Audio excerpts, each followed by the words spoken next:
burlap sack, plus torn jeans and red rubber boots that were caked with mud. The boy took note of the gun in Kane's hand. "You hunt that man?" the boy asked in Georgian. Kane nodded.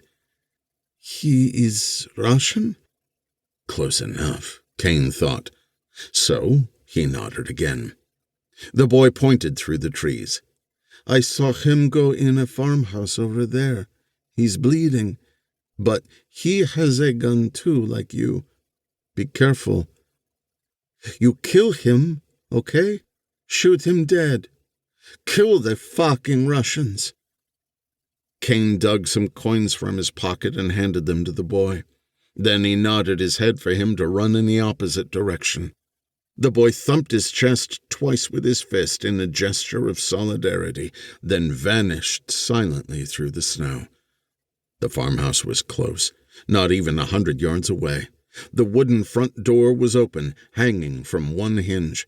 It was a small structure, mostly destroyed by bombs, and he circled the place to confirm that there were no other doors, just the one way in and out. Kane smelled the smoke of a fire and the stink of boiled cabbage.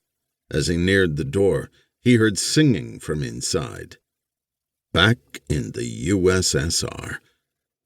Abel wasn't hiding his location.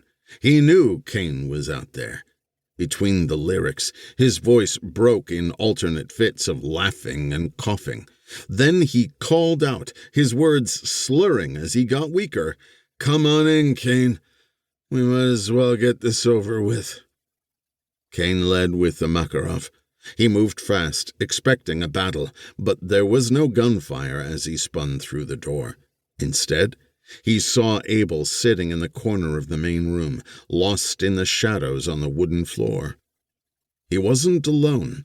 His legs were spread wide, and he had one arm around the waist of a black-haired teenage girl sitting in front of him. With his other hand, he held his pistol to the terrified girl's head. "Hey, Kane, this is Tatiana. Say hello, Tatiana." When the girl said nothing, Abel shoved the gun hard into her dark hair and repeated in guttural Russian, "Say hello." "Hello," she gasped.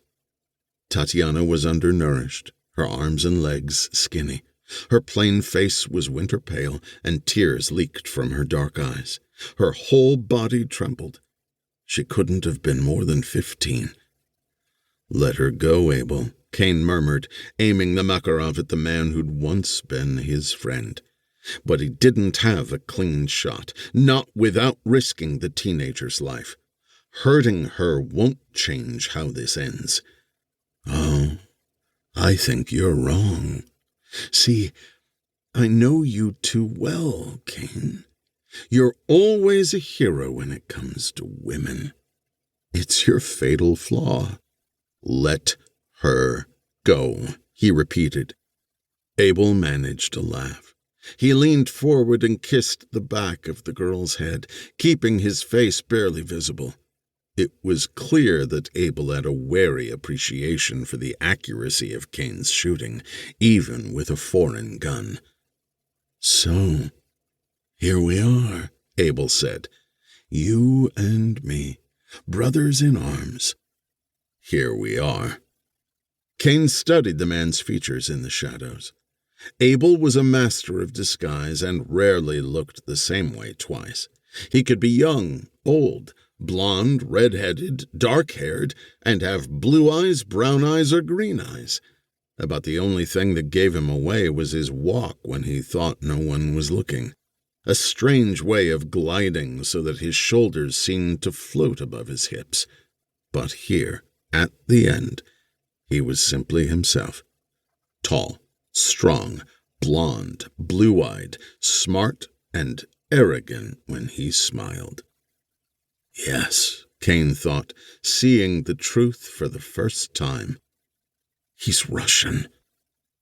Abel had been a Russian mole from the beginning, a graduate of Putin's charm school, designed to blend in like a native and infiltrate the U.S. intelligence services. He'd played them all, fooled them all,